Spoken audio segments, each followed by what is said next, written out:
Saya mau share tentang fokus hidup berkualitas. Kita baca sama-sama dalam Efesus 4 ayat 17 dan 18. Sebab itu, kukatakan dan kutegaskan ini kepadamu di dalam Tuhan, sama-sama.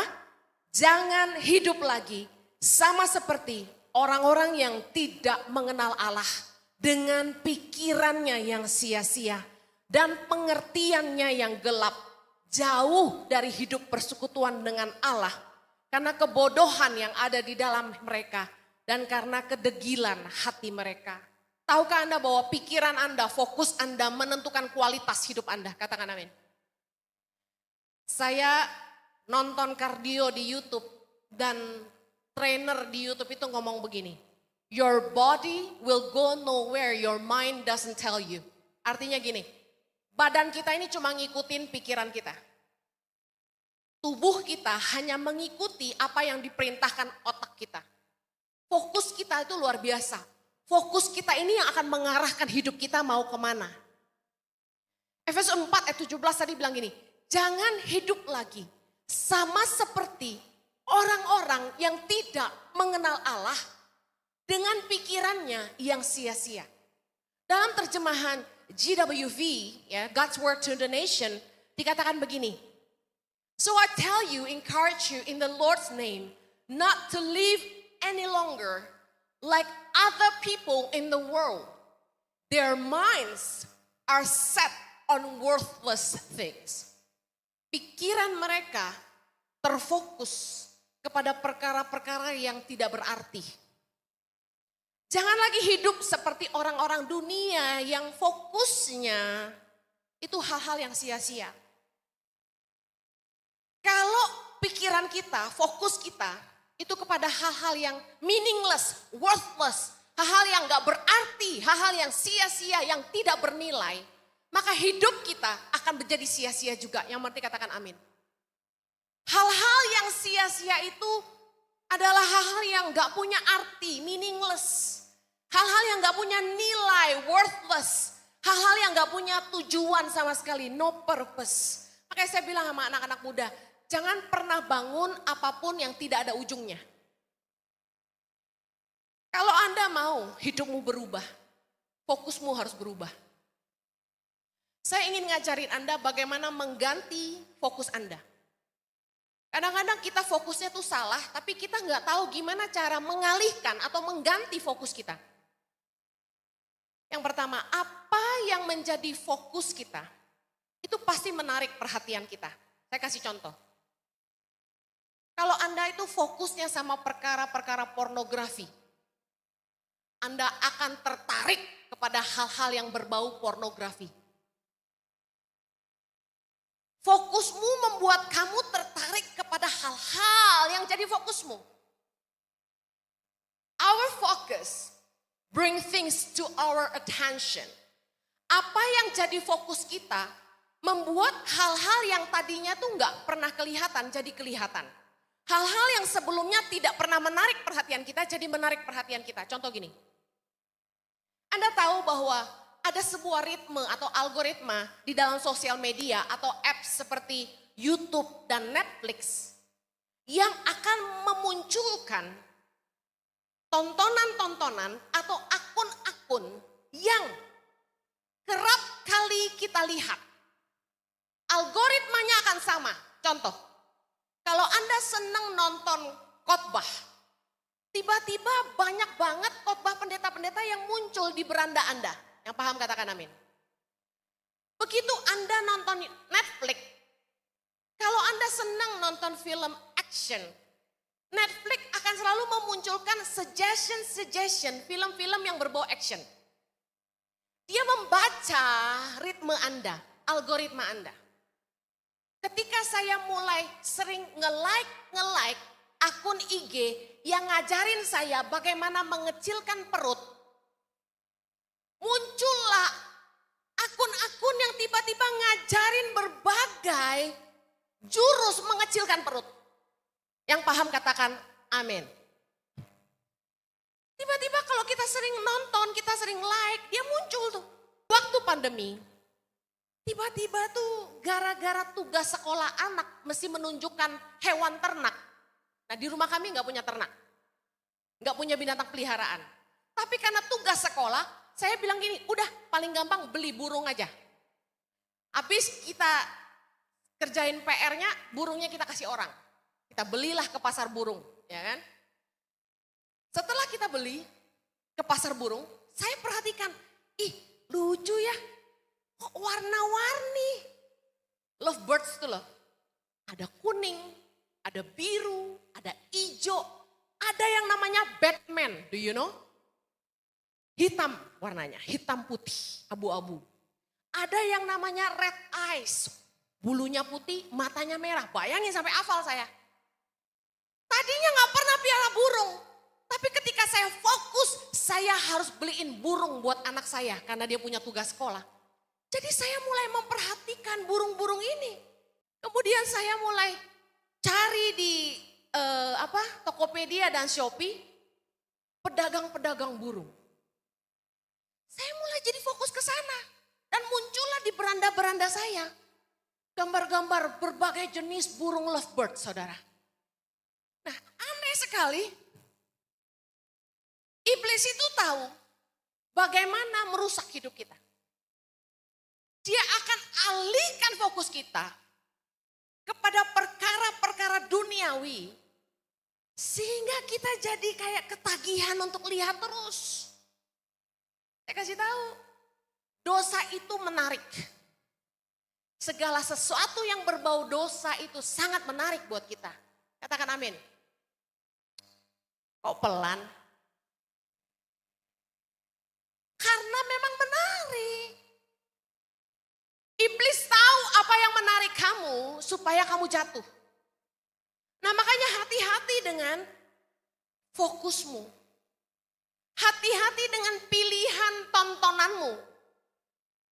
Hati-hati kamu follow akun IG siapa. Ada seorang bapak-bapak yang saya kenal. Duda.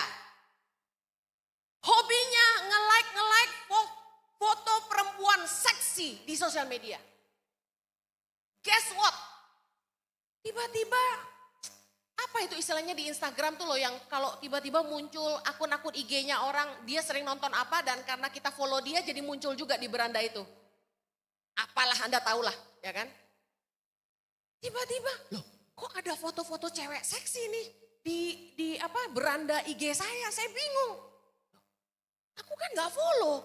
Terus saya dikasih tahu, yang kamu follow mereka. Hah, kaget saya. Saya perhatikan, siapa ini yang nge-like? Nah, yang kita follow pasti namanya muncul di likes. Yang mengerti bilang heeh. Yang gak paham nanti pulang belajar sama anaknya, ya. Saya lihat, orang ini toh. Saya lihat lagi, orang ini toh. Tiap kali ada foto cewek seksi, dia duluan yang like. Anda kalau mau hidupmu berkualitas, fokusmu harus berkualitas. Katakan amin. Siapa yang kamu follow, akun apa yang kamu like, film apa yang kamu nonton menentukan kualitas otakmu dan kualitas hidupmu. Kalau kamu senengnya nyari yang sex in the city, udah jelas. Intimate relationship, udah. Yang kayak gitu-gitu kita udah lihat. Fotonya ciuman, kayaknya menarik. Lihat kanan, lihat kiri, teng. Anda nonton sekali, fokusmu mulai ke sana. Besok kamu nonton Netflix, kamu akan cari lagi yang, lagi ciuman. Nah ini cocok. Terus fokusmu ke situ. Hati-hati dengan fokusmu. Banyak orang terjebak dalam hubungan-hubungan yang gak kudus. Hamilin anak orang, hidup sia-sia. Diberangus oleh hawa nafsu. Karena fokusnya gak kudus. Kalau Anda mau berkualitas, kamu harus mengarahkan fokusmu kepada perkara-perkara di atas. Katakan amin. Kolose 3, ayat 1-2 berkata gini. Karena itu, kalau kamu dibangkitkan bersama dengan Kristus, carilah perkara yang di atas. Di mana Kristus ada, duduk di sebelah kanan Allah. Pikirkanlah perkara yang di atas, bukan yang di bumi. Pegang kepalamu, katakan gini. Pikirkan perkara yang di atas, bukan yang di bumi. Ya Bu Heni, kan kita masih di bumi. Kenapa sih netizen itu selalu suka melawan kalau saya khotbah? Ini kan firman Allah, bukan kata saya. Curhat. Perkara-perkara di atas bicara soal perkara-perkara rohani. Perkara-perkara di bumi bicara soal perkara-perkara duniawi. Apa artinya kita harus mikirin perkara-perkara di atas adalah ini. Kita harus mendasari pemikiran kita dan sudut pandang kita dari sudut pandang kekekalan, dari sudut pandang kerajaan sorga. Apa sih yang berkenan kepada Bapa? Roma 12 ayat 2 bilang gini, janganlah kamu menjadi serupa dengan dunia ini. Ingat, dunia fokusnya kepada perkara-perkara yang tidak berarti, kepada perkara-perkara yang sia-sia. Tetapi berubahlah oleh pembaharuan budimu, sehingga kamu dapat membedakan manakah kehendak Allah, apa yang baik, yang berkenan kepada Allah, dan yang sempurna. Kalau kita mengarahkan fokus kita kepada perkara-perkara di atas, saya jamin hidup Anda akan berkualitas. Katakan amin. Ada cewek single, dia cantik sekali, putih, seksi, keren. Dia sering upload di sosial medianya. Dia foto lagi makan, lagi minum di bar. Dugem, dia upload. Foto dia lagi mandi di pancoran. Waktu saya lihat pada satu kesempatan, dia ada sama saya cuma kasih masukan begini. Ini masukan juga buat anak-anak perempuan yang masih lajang. Kalau kamu mau dapat ikan kakap, jangan mancing di kolam lele. Kalau kamu mau dapat ikan kakap, jangan mancing di kolam lele. Artinya apa? Laki-laki yang takut akan Tuhan, laki-laki yang baik, laki-laki yang bermartabat, noble man, nggak akan tertarik sama perempuan yang murahan.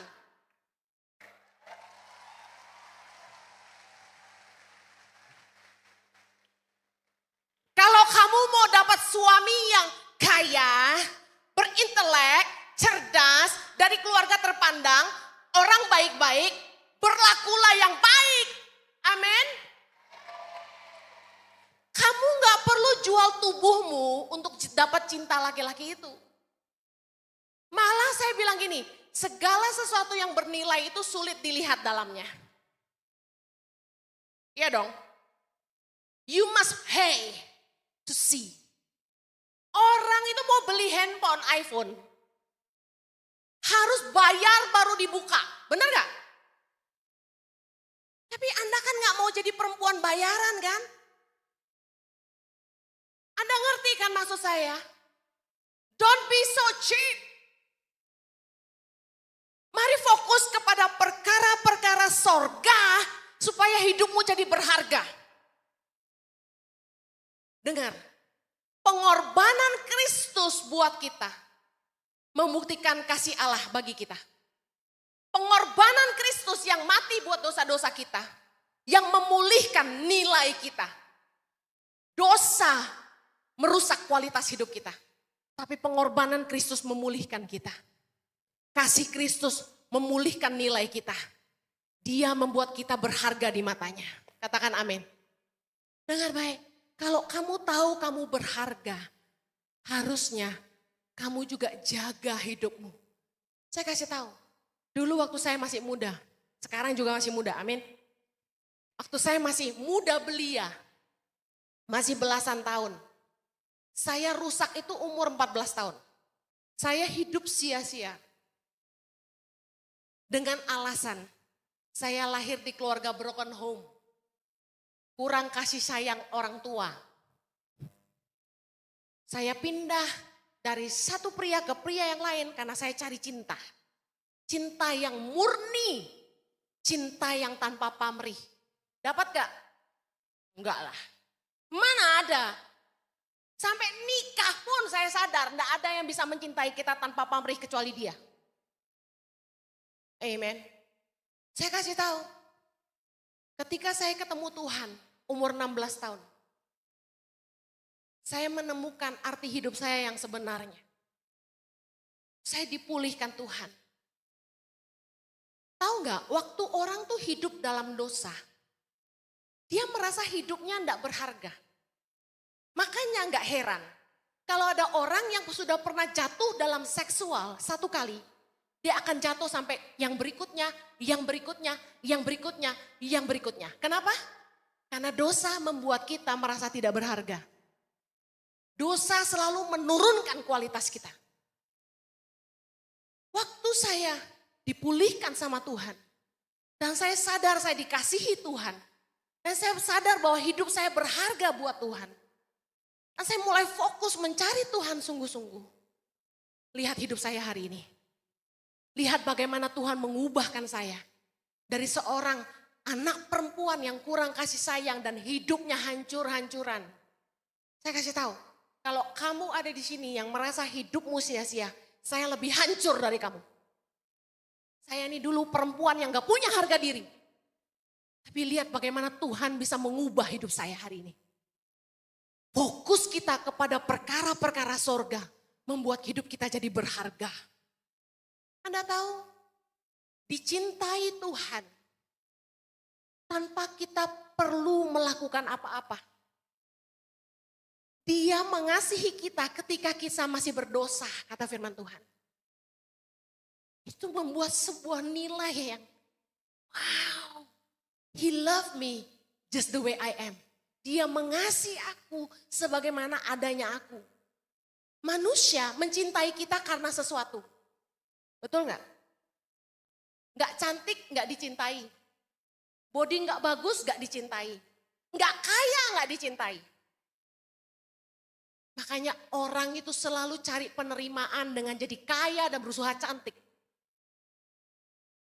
Tapi Tuhan mengasihi kita ketika kita masih berdosa. Kalau kamu mau hidupmu berkualitas, mari fokus kepada perkara-perkara di atas. Yesaya 43 ayat 4 berkata gini, oleh karena engkau berharga di mataku dan mulia, dan aku ini mengasihi engkau, maka aku memberikan manusia sebagai gantimu dan bangsa-bangsa sebagai ganti nyawamu. Mari jangan hidup lagi seperti orang yang tidak mengenal Allah. Yang hidupnya sia-sia, pikirannya sia-sia. Manusia kita, manusia yang lama hidup dalam kesia-siaan. Seperti apa kita hidup dalam sia-siaan? Kolose 3 ayat yang kelima bilang gini. Karena itu matikanlah dalam dirimu segala sesuatu yang duniawi. Yaitu percabulan, katakan percabulan. Kenajisan, katakan kenajisan. Hawa nafsu, katakan hawa nafsu. Nafsu jahat dan juga keserakahan yang sama dengan penyembahan berhala. Semuanya itu mendatangkan murka Allah atas orang-orang durhaka. Dahulu kamu juga melakukan hal-hal itu ketika kamu hidup di dalamnya. Tapi sekarang buanglah semuanya ini. Yaitu marah, geram, kejahatan, fitnah, kata-kata kotor yang keluar dari mulutmu. Jangan lagi kamu saling mendustai. Karena kamu telah menanggalkan manusia lama serta kelakuannya. Baca ayat ini baik-baik di rumah. Dan lihat apakah masih ada yang kamu hidupi hari ini. Kalau kamu masih hidup di dalam hal-hal ini, kamu harus mengubah fokusmu. Mulai tinggalkan hal-hal yang tidak berkualitas, yang tidak ada gunanya. Saya mau potong khotbah saya karena nggak mungkin selesai. Saya mau bilang ini. Kalau fokus Anda adalah kepada hal-hal yang berkualitas, Anda nggak akan cari hal-hal yang tidak berkualitas. Aku kasih contoh. Kalau fokusmu tuh adalah perkara-perkara yang berkualitas, kamu nggak akan tertarik sama perkara-perkara yang nggak berkualitas. Saya kasih contoh. Dulu saya suka banget belanja baju yang 100.000 dapat 3. Yang paham katakan, kita sama gitu ya. Siapa di sini yang suka yang murah-murah, angkat tangan. Dulu saya paling suka beli baju 100.000 dapat 3. Apa yang terjadi? Wah senang dengan bangga pulang dengan belanjaan yang banyak. Aku tuku akeh. Belanja banyak, murah. Kemudian dicuci. Ada di sini yang kalau beli baju baru dan dicuci langsung dipakai? Nah, jorok loh. Nah, saya cuci dulu pakai pelembut. Habis itu saya setrika. Begitu saya setrika, saya heran. Perasaan di toko warnanya lebih cerah. Kenapa habis dicuci jadi gini? Jadi kumuh warnanya. Keruh, pucat. Kemudian saya beli legging. Murah, 25.000 satu. Habis cuci saya pakai. Begitu jalan, aku ini kan rodok tomboy. Kalau jalan tuh Jojo di belakang, saya di depan. Tahu-tahu pret. Tuh, kok pret? Waduh. Oh langsung diem. Jalannya langsung beda. Langsung tarik-tarik gini. Teman-teman nanya, kenapa? Sobek. Saya kasih tahu. Barang yang tidak berkualitas itu mengecewakan. Orang mau murah, dapatnya kualitas yang rendah. Sejak hari itu, saya belajar, jangan ngejar murahnya, kejar kualitasnya. Mentalitas kita dalam hidup ini, apa-apa mau yang mudah. Saya kasih tahu, yang berkualitas itu tidak mudah. Kita harus mau bayar harganya. Kalau Anda itu fokusnya sama yang berkualitas, Anda sudah tidak tertarik sama yang tidak berkualitas. Saya sejak dendam sama sobeknya legging saya itu, saya tidak pernah lagi beli barang-barang murah. Tapi ibu yang cerdas, belanja barang berkualitas di waktu yang pas.